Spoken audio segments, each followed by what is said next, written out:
Kenzo membuka kedua matanya. Dia mendapati dirinya berada di dalam kelasnya sendiri. Suasana kelas cukup ramai. Itu karena hari ini mereka tidak mendapatkan pelajaran sama sekali. Para guru sibuk mempersiapkan sesuatu. Maka Kenzo memanfaatkan kesempatan ini untuk tidur. Begitu terbangun, Kenzo tidak menemukan Zeva di sebelahnya. Dia juga tidak menemukan teman-temannya yang lain, kecuali Gio yang sedang tertidur di mejanya. Kenzo berdiri, kemudian menepuk pelan bahu Gio. Remaja itu tidak membuka kedua matanya, namun dia telah terbangun. Jika kau mencari Zeva, dia sedang pergi bersama para gadis. Mereka bilang ingin menikmati waktu sebagai sesama gadis. Zafi sedang pergi ke toilet. Dia mungkin akan kembali sebentar lagi, atau tidak kembali. Sedangkan Maxim, kau pasti tahulah, dia itu petakilan dan paling tidak bisa diam di kelas kalau ada jam kosong. Jika tidak ada lagi yang ingin kau tanyakan, maka biarkan aku tidur lagi. Jelas Gio. Dia langsung tertidur begitu menyelesaikan kalimat terakhir. Baiklah, terima kasih, ucap Kenzo. Remaja itu kembali ke tempat duduknya, lalu mengambil ponsel. Kenzo menata beberapa pesan masuk yang berasal dari beberapa orang. Yang paling atas adalah pesan dari Zeva. Kenzo, aku sedang pergi bersama yang lain untuk berjalan-jalan sebentar. Aku harap kau tidak menyusulku, karena aku ingin menikmati waktu para gadis bersama dengan yang lain. Nikmati waktumu sendirian di sekolah. Memiliki waktu sendiri kadang sangatlah penting. Aku akan kembali ke kelas saat jam pulang sekolah nanti. Salam hangat pacarmu. Sama seperti persis yang dikatakan oleh Gio. Kalau begitu, Kenzo akan menikmati waktunya sendiri dan membiarkan Zeva bersenang-senang. Lalu Kenzo melihat pesan lain. Itu adalah Dominic, ayah Maxi. Kenzo, aku melihat lukisan yang kau buat. Bukankah itu lukisannya Zeva? Itu sangat cantik. Aku sudah melakukan sedikit penyelidikan latar belakang kepadamu. Dan tahu kau memiliki hobi melukis. Tapi aku tidak nyangka kalau kemampuan melukismu benar-benar sehebat ini. Aku sampai menatap lukisan Zeva selama 10 menit. Aku bahkan tidak tahu apakah aku berkedip atau tidak. Yang pasti, lukisanmu benar-benar indah. Aku harap kau bisa terus menyalurkan hobi melukismu ini. Kenzo langsung menulis balasan untuk pesan Dominic tersebut. Terima kasih paman, aku senang Anda menyukainya. Jujur aja, aku tidak akan bisa melepaskan hobi melukis ini. Karena itu, aku akan terus melakukannya di waktu senggangku. Selanjutnya, Kenzo melihat pesan masuk dari Violeta. Aku telah melihat lukisan yang kau buat. Saat itu aku dipaksa bangun. Awalnya aku jengkel karena para pelayan itu memaksa nyonya rumah ini untuk melihat sesuatu. Padahal nyonya mereka masih mengantuk. Tapi rasa jengkelku itu menghilang begitu melihat lukisan buatanmu. Itu benar-benar indah. Aku senang mengetahui bahwa Zeva terlihat begitu indah di matamu. Zeva pernah dilukis beberapa kali, namun tidak ada yang pernah seindah ini. Kenzo, kau adalah satu-satunya orang yang berhasil membuktikan keindahan Zeva kepada dunia. Aku sangat berterima kasih kepadamu. Saat kau kembali ke mansion nanti, aku sudah menyiapkan sebuah hadiah untukmu. Kenzo tertawa kecil begitu melihat pesan dari Violeta. Dia juga sangat penasaran apa hadiah yang disiapkan wanita itu untuknya. Maka Kenzo membalas pesan Violeta. Aku senang mama menyukai lukisanku. Aku juga akan menantikan hadiah yang mama siapkan. Terima kasih. Pesan terakhir adalah dari Marcelo. Itu merupakan pesan paling pendek. Telepon aku kapanpun kau melihat pesan ini. Maka Kenzo langsung menelepon Marcelo saat itu juga. Beberapa detik kemudian Marcelo mengangkat teleponnya.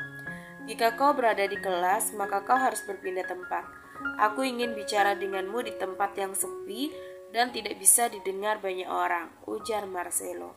Membuat Kenzo langsung keluar dari kelas dan pergi untuk mencari tempat sepi. Kenzo melangkah ke salah satu taman sekolah, tempat paling jarang dikunjungi karena belum selesai diperbaiki.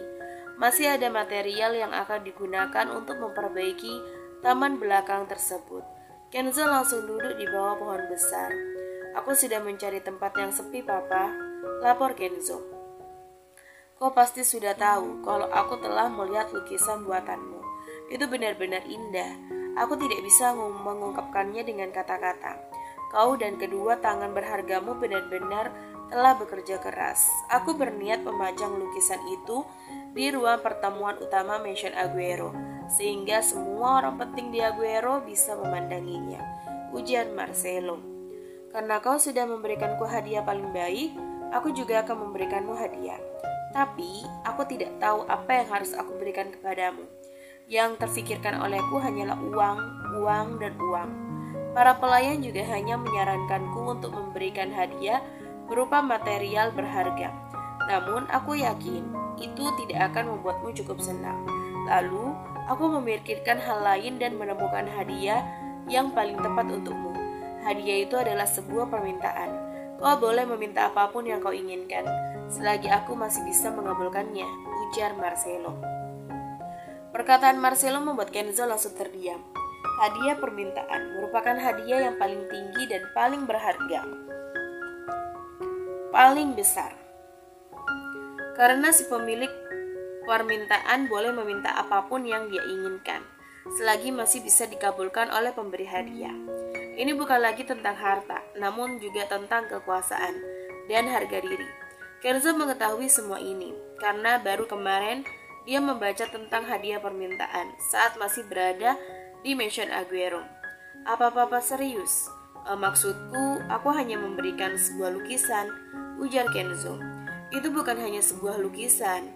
Bagiku, kau adalah orang yang telah berhasil membuat lukisan terbaik dan menunjukkan betapa indahnya wajah putriku. Tidak ada orang lain yang bisa melakukan ini sebelumnya. Ini adalah hal yang paling berharga bagiku. Jadi, apa yang kau dapatkan ini sangatlah layak kau dapatkan sekarang. Katakan padaku apa yang kau inginkan, tanya Marcelo. Aku tidak bisa menjawabnya sekarang. Aku membutuhkan waktu untuk berpikir, jawab Kenzo.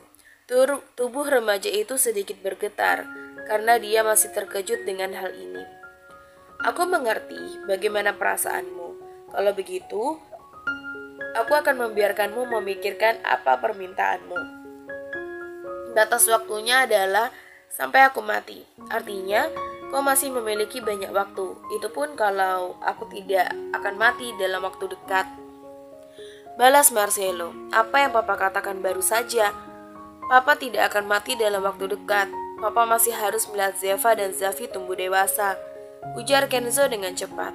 Aku hanya bercanda. Kenapa kau panik sekali? Sudahlah, yang pasti kau harus memikirkan apapun permintaanmu dengan baik. Karena kau hanya bisa meminta satu hal. Aku harus kembali bekerja sekarang. Kau juga. Kembalilah menikmati waktumu dan ingat, pikirkan apapun yang kau inginkan dengan baik. Marcelo mematikan telepon. Kenzo terus menatap layar ponselnya sampai benda itu menghitam. Di sana Kenzo bisa melihat pantulan dirinya yang terlihat sangat terkejut dan sedikit ketakutan. Kenapa ketakutan? Karena Kenzo takut pada dirinya sendiri jika dia memikirkan hal yang salah dan malah meminta sesuatu yang tidak berguna ataupun sia-sia. Kenzo juga takut jika dia tanpa sadar menyalahgunakan permintaan ini untuk meminta sesuatu yang keterlaluan. Apa yang harus aku minta? Pikiran Kenzo dipenuhi oleh banyak permintaan. Kenzo sampai tidak sadar kalau ada seseorang yang melangkah mendekat. Kenzo, itu kau kan? Zeva berdiri di depan Kenzo. Gadis itu menyentuh kepala Kenzo dengan telapak tangannya. Dia juga membungkuk untuk mendekatkan wajahnya dengan wajah Kenzo. Begitu melihat Zeva ada tepat di depannya, Kenzo sangat terkejut. Kau sungguh tidak menyadari kehadiranku di sini. Apa yang kau pikirkan sampai tidak menyadari kehadiranku? Tanya Zeva merasa heran. Oh, sesuatu yang sangat penting. Aku merasa sangat pusing memikirkannya, dan aku juga bingung di saat bersamaan. Jawab Kenzo. Lalu kenapa kau datang kemari? Hanya untuk berpikir? Zeva duduk di sebelah Kenzo. Gadis itu menekuk kedua kaki dan memeluk lututnya sembari menatap Kenzo dengan wajah polos. Aku datang kemari karena papa menyuruhku mencari tempat yang sepi untuk menjawab telepon. Aku pikir papa menyuruhku melakukannya karena dia tahu aku akan sangat terkejut dengan apa yang akan dia katakan. Jelas Kenzo, memangnya apa yang papa katakan? Dia bilang, Kenzo membisikkan semuanya kepada Zeva membuat gadis itu juga terkejut. Apa? Benarkah? Kau mendapatkan sebuah permintaan untuk hadiah? Gila, itu sangat hebat. Banyak orang yang menginginkan hadiah permintaan dari papa, terutama para petinggi kelompok kami. Mereka melakukan banyak cara, salah satunya dengan menunjukkan kinerja mereka dalam memajukan Aguero. Tapi mereka harus bekerja lebih keras dari itu, ujar Zeva. Pernah ada satu orang yang berhasil mencuri perhatian papa. Dia adalah salah satu petinggi yang tidak terlalu kuat, namun dia cukup pintar, hingga membawa Aguero mendapatkan banyak keuntungan dalam waktu singkat. Karena itulah, papa memberikannya hadiah berupa permintaan, dan permintaannya adalah sebuah pulau pribadi. Papa langsung memberikannya pulau pribadi yang diminta oleh orang itu. Hal itu membuat para petinggi lain bersaing untuk mendapatkan hadiah permintaan dari papa. Sambung Zeva. Rupanya hadiah permintaan ini telah diincar banyak orang ya. Kenzo langsung menelan ludah kasar. Jika seperti itu, apa dia telah mendapatkan hadiah permintaan dengan cara yang sedikit curang? Apa kau berpikir dirimu curang? Kau ini sama sekali tidak curang. Syarat untuk mendapatkan hadiah permintaan adalah membuat papa sangat senang. Dan kau baru saja melakukannya. Zeva menepuk kepala Kenzo. Oh, begitu ya? Benar juga. Aku membaca seperti itu kemarin, tapi kurang ingat. Kenzo langsung bernafas lega. Lalu bagaimana kau bisa ada di sini? Apa kau jalan-jalan kemari juga? Tanya Kenzo. Aku dan yang lainnya sedang berkeliling tadi. Lalu kami melihatmu ada di bawah sini, sedang bengong. Makanya aku langsung menghampirimu dan membiarkan mereka pergi. Apa kau sudah membaca pesanku tadi? Aku sedikit melanggar perkataanku sendiri. Zeva menyandarkan kepalanya di bahu Kenzo. Lalu, apa kau sudah memikirkan permintaan yang kau inginkan? Tanya Zeva. Itulah sebabnya kenapa aku bengong. Kepalaku dipenuhi oleh banyak pikiran. Aku tidak mau meminta harta, apalagi kekuasaan. Aku tidak mau permintaanku malah membuat papa merasa kecewa padaku, karena menganggapku terlalu rakus pada sesuatu, ujar Kenzo. Kau ini bicara apa sih? Rakus itu kan sikap yang wajar untuk kita. Apa kau tidak tahu kalau papa juga sangat rakus? Sebelum aku dan Zafi lahir, kekuasaan Aguero masih terbilang sangat kecil daripada saat ini. Papa mulai menjadi rakus dan ingin melakukan segala hal. Karena itulah dia mulai bekerja keras untuk memenuhi segala kerakusannya dalam kekuasaan dan juga kekayaan. Walau begitu, apa yang kau katakan juga benar. Kau tidak boleh membuat papa kecewa karena kerakusanmu. Maka kau harus membuat papa merasa kagum dengan kerakusan itu, ujar Zeva. Apa? Kagum dengan kerakusan? Kenzo mengerutkan dahi. Kenzo, kau tidak lupa kan? Kau pernah mendapatkan hadiah permintaan ini juga sebelumnya, tepat setelah kau menjalani misi pertamamu. Hari itu kau meminta kepada papa untuk diajari menjadi lebih kuat lagi. Kau benar-benar melupakan itu? Tanya Zeva. Iya, kau benar. Aku melupakan itu. Bagaimana bisa aku melupakannya? Mungkin karena banyak hal yang telah terjadi, sehingga aku melupakan hal penting seperti itu. Ini sedikit memalukan, padahal aku telah mendapatkan hadiah permintaan sebanyak 2 kali. Tapi aku malah bersikap seolah aku baru pertama kali mendapatkannya. Kenzo merasa malu. Kau tahu, sebenarnya aku juga sempat merupakan ini sebelumnya. Sampai kau mengungkit soal rakus, bisik Zeva. Dia juga merasa malu karena melupakan hal yang begitu penting. Kerakusan yang kumaksud adalah kerakusan yang sama seperti kau lakukan sebelumnya. Kau ingin menjadi lebih kuat, itu adalah kerakusan yang baik untuk dirimu sendiri dan Aguero. Serta papa tidak akan bisa kecewa kepadamu, karena dia tahu kau memiliki alasan baik untuk melakukannya sekarang. Coba, pikirkan hal yang sama seperti itu. Tapi jangan meminta untuk dilatih menjadi lebih kuat. Kalau kau meminta sesuatu yang sama untuk kedua kalinya, papa pasti akan kecewa. Mungkin papa akan berkata, kau hanya berpikir jika papa hanya hebat dalam membuatmu menjadi lebih kuat, ujar Zeva. Iya, aku mengerti Zeva. Aku sudah memutuskan apa yang akan aku minta, balas Kenzo. Secepat ini, kau sudah memikirkannya dengan baik. Zeva terkejut. Iya, aku juga terkejut saat pemikiran ini tiba-tiba muncul. Tapi aku tahu ini adalah kerakusan paling baik yang bisa aku terima. Mungkin papa akan sedikit kecewa, ujar Kenzo. Dia melirik Zeva yang memberikan wajah penuh rasa penasaran. Kenzo langsung tersenyum kecil. Maafkan aku Zeva, aku tidak bisa mengatakannya kepadamu sekarang. Aku akan mengatakannya nanti setelah aku mengatakan permintaanku kepada papa, ujar Kenzo. Ya baiklah, aku juga tidak memiliki hak untuk memaksamu menjelaskan apa permintaanmu, balas Zeva sedikit kesal. Ayolah, jangan kesal seperti itu. Kenzo mengubah posisi duduknya. Sekarang dia menggunakan pangkuan Zeva sebagai bantal. Apakah seperti ini caramu untuk menghibur seorang gadis dengan menjadikan pangkuan mereka sebagai bantal? Zeva cemberut. Kalau aku membuat posisi seperti ini, kau akan dengan mudah menatap wajahku yang tampan. Kenzo tersenyum. Jika kau adalah Maxim, aku pasti sudah melemparmu sekarang. Tunggu, bicara soal Maxim, aku jadi sedikit khawatir kepadanya.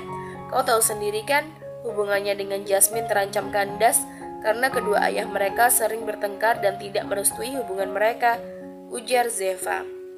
Tapi Zeva, aku pikir kau tidak perlu mengkhawatirkan hal itu.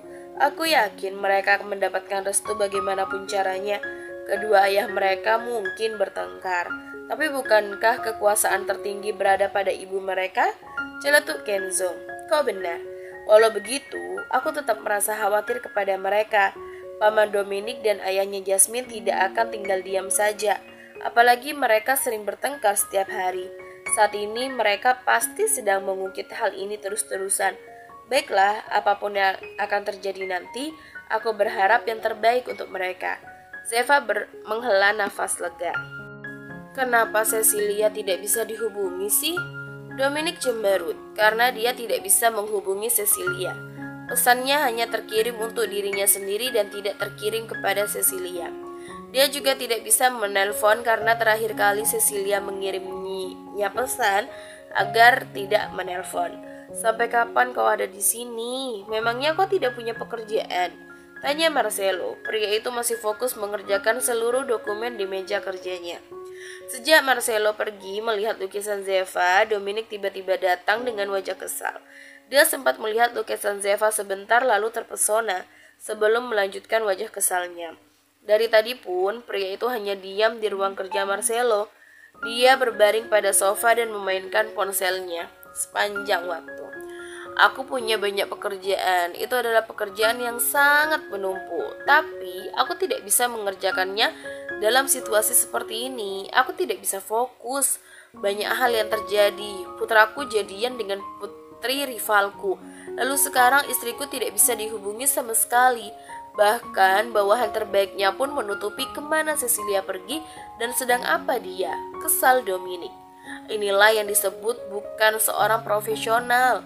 Aku kagum kau bisa bertahan menjadi kepala keluarga sampai saat ini, sindir Marcelo. Terima kasih atas pujiannya kak, tapi aku tidak memerlukan pujian itu, karena yang terpenting sekarang adalah aku mengurus seluruh masalah ini. Aku tidak terima jika Maxim harus berpacaran dengan gadis itu. Lebih baik dia menjadi playboy untuk selamanya, ujar Dominic. Apa masalahnya? Apakah gadis itu kurang cantik? Atau dia kurang hebat? Padahal menurutku dia adalah calon menantu yang baik untuk Toretto. Dia kuat, dia menjadi agen kelas A di usianya yang masih sangat muda. Dia juga satu-satunya orang yang mengubah Maxim. Di saat Cecilia saja tidak bisa menghentikan sikap playboy Maxim. Lalu, ada di mana masalahnya? Hanya karena dia putrinya Gavin? Tanya Marcelo. Itulah masalah terbesarnya, Kak. Karena dia adalah putrinya Gavin. Kakak benar. Dia adalah calon menantu yang baik. Jika dia bergabung dengan Toretto, kelompok kami jauh lebih baik. Tapi, kenapa dia harus menjadi putrinya Gavin? Kakak tahu sendiri kan, bagaimana hubunganku dengan Gavin? Aku tidak bisa bertahan dengan bajingan itu, apalagi menjadi besan. Bagaimana jika suatu hari nanti kami akan memiliki seorang cucu, dan dia tidak mau berbagi cucu denganku? Jika melihat dari sikapnya, dia pasti akan menyeret cucuku untuk menjadi pemimpin organisasi dibandingkan menjadi pemimpin Toretto, ujar Dominic. Kenapa kau tiba-tiba membicarakan cucu? Seolah-olah itu akan terjadi 1 atau 2 tahun lagi. Kalau kau memang khawatir kalian akan berebut cucu, tinggal minta dibuatkan 2 cucu saja. Bukankah itu mudah? Jawab Marcelo. Itu tidak mudah, kakak. Tidak semudah orang beruntung mendapatkan 2 orang cucu. Kalau begitu, kalian bisa mencoba program bayi tabung kan? Dunia sudah semakin maju, Dominic. Baiklah, tapi masalah terbesarnya bukan ada di cucu. Kaulah yang lebih dulu membicarakan cucu. Marcelo menatap Dominic dengan tajam. Oke, aku salah. Tapi yang terpenting, aku tetap tidak mau menjadikan keluarga dengan Gavin. Dari sekian juta orang di dunia ini, kenapa aku harus menjadi keluarga dengan orang itu? Membayangkannya saja sudah mengerikan. Kesal Dominic. Kupikir kau tidak terlalu membencinya. Kalian hanya saling bertengkar untuk membuktikan kekuatan satu sama lain. Padahal tanpa sadar kau juga sering bekerja sama dengannya dalam beberapa masalah. Balas Marcelo. Itu hanyalah kebetulan dan seperti yang kakak bilang, aku melakukannya tanpa sadar. Tapi aku tidak akan melakukannya lagi di masa depan. Pokoknya, aku akan menghubungi Maxim dan memintanya untuk memutuskan hubungannya dengan Jasmine. Kau terlalu egois. Marcelo menatap Dominic. Pria itu bahkan tidak mendengarkannya. Dominic mengambil ponselnya kemudian menelpon Maxim. Lalu terdengar suara dari telepon yang tidak pernah Dominic sangka. Bajingan kecil itu memblokirku. Dominic tidak menyangka ini. Dominic yang awalnya tidak memiliki pikiran untuk menelpon Cecilia karena wanita itu memintanya untuk tidak menelpon. Akhirnya menelpon istrinya tersebut. Namun sama seperti dia menelpon Maxim, Cecilia juga memblokirnya. Itu membuat Dominic semakin terkejut. Astaga, mereka berdua memblokirku. Apakah mereka bekerja sama? Dominic menatap Marcelo yang saat ini sedang memegang ponselnya. Pria itu meletakkan kembali ponselnya di atas meja setelah menghubungi seseorang dan menekan speaker. Ada apa? Aku sedang sibuk di sini. Aku tidak punya banyak waktu untuk bicara. Jika tidak ada yang penting, sebaiknya tutup saja. Itu adalah suara Cecilia. Mendengar suara Cecilia dari ponsel kakaknya, Dominic langsung berdiri dan berlari mendekati meja. Hani, kenapa kau memblokir nomorku? Tanya Dominic dengan histeris. Oh, begitu ya Marcelo. Jadi kau menghubungiku karena kau tahu aku memblokir Dominic. Baiklah, karena sudah terlanjur sebaiknya aku matikan teleponnya sekarang. Tunggu sebentar, Hani. Jawab dulu pertanyaanku. Kau membuat aku resah. Apa aku melakukan kesalahan? Tolong, jawab aku. Pinta Dominic dengan suara memelas. Kesalahanmu itu adalah terus ribut dengan mengenai hubungan putramu dengan putri sahabatku. Aku kesal mendengar kalimat yang terus diulang-ulang dan tingkah lakumu yang menyebalkan. Kau terlalu egois. Hanya karena hubunganmu dengan Gavin buruk, kau jadi ingin menghancurkan kebahagiaan mereka. Karena itulah aku pergi. Aku sedang menjalankan misi sekarang dan aku tidak akan pulang sampai beberapa hari. Jika saat aku pulang, kau dan Gavin masih belum menerima hubungan mereka dan tetap bersikap egois, maka aku akan kembali menjalankan misi yang bisa dilakukan selama 1 bulan, ancam Cecilia. Tunggu Hani, bagaimana bisa kau mengancam seperti itu? Jujur aja, aku bisa menerima Jasmine, tapi aku tidak bisa menerima Gavin sebagai besanku, ujar Dominic. Bodoh amat, pokoknya selagi kau belum bisa menerima dia sebagai besanmu dan tetap bersikap egois, Aku tidak akan kembali. Sudah ya, aku sibuk. Bye. Cecilia mematikan teleponnya. Tidak, ayo telepon dia lagi. Dominic mencoba menghubungi Cecilia, namun sama seperti nomornya. Cecilia juga memblokir nomor Marcelo. Kakak. Dominic menatap Marcelo dengan wajah memelas. Lakukan aja apa yang dikatakan istrimu itu. Jika kau tidak mau mendapatkan masalah yang lebih besar, anggap aja ini sebagai tantangan baru dalam hidupmu, yaitu menantang dirimu sendiri untuk hidup berdampingan dengan seseorang yang tidak kau sukai. Bukankah kau menyukai tantangan? Marcelo tersenyum miring. Tapi tantangan ini sama sekali tidak seru, Kak, gerutu Dominic. Aku tidak peduli. Sebaiknya kau pergi sekarang dan mulai bicara dengan Gavin tentang hal ini. Seperti kata Cecilia tadi, berhentilah menjadi egois. Marcelo mengambil lonceng di atas meja kemudian membunyikannya. Dua orang pengawal yang berjaga di depan langsung masuk ke dalam dan menyeret Dominic keluar. Tunggu dulu. Apa ini? Kenapa aku harus diseret keluar? Kakak, kau sangat jahat, teriak Dominic, namun Marcelo tidak peduli. Dia terus memeriksa tumpukan dokumen di hadapannya. Dominic yang sudah diseret sampai keluar menatap kedua penjaga dengan wajah cemberut. Sementara kedua penjaga itu sama-sama memalingkan wajah, seolah tidak terjadi apa-apa. Kalian tahu kan kalau kalian baru saja melakukan hal yang sangat jahat kepadaku. Aku sedang bicara baik-baik loh dengan kakakku, dan kalian malah menyeretku keluar. Dominic melipat kedua tangannya, mereka tidak menjawab. Ada apa ini? Violeta datang mendekat. Dia menatap Dominic yang memasang wajah polos kepadanya. Kakak ipar, kakak mengusirku dari ruangannya. Padahal aku ingin membahas sesuatu yang sangat penting dan tidak bisa aku pikirkan sendiri. Aduh Dominic, memangnya apa itu?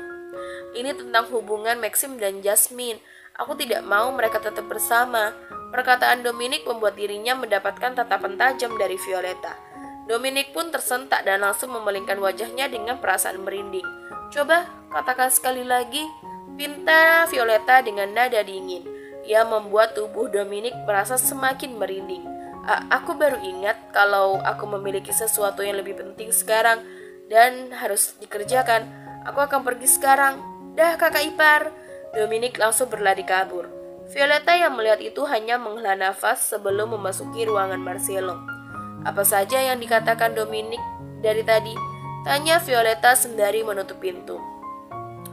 Dia hanya memutar-mutar pembicaraan tentang hubungannya dengan Gavin dan ketidaksukaannya pada hubungan Jasmine dan Maxim. Aku sampai muak mendengarkan keegoisannya, jawab Marcelo. Dia bersikap seolah-olah dia sangat membenci Gavin, padahal dia tidak seperti itu. Dia hanya kesal karena tidak ada kejelasan antara perbedaan kekuatan mereka. Violeta duduk di sofa lalu menaikkan satu kakinya. Oh iya, aku dengar kau memberikan hadiah permintaan kepada Kenzo. Ini yang kedua kalinya kan? Saat itu, Kenzo meminta kepadamu untuk diajarkan menjadi lebih kuat, ujar Violeta. Iya, aku penasaran, apalagi yang akan dia minta kali ini. Aku sangat menantikan kerakusan selanjutnya dari anak polos itu. Balas Marcelo. Anak polos ya? Kau tidak salah ya? Aku juga tidak sabar mengetahui apa permintaannya. Entah kenapa, aku merasa kalau permintaan ini akan mengguncang Aguero. Violeta tersenyum kecil.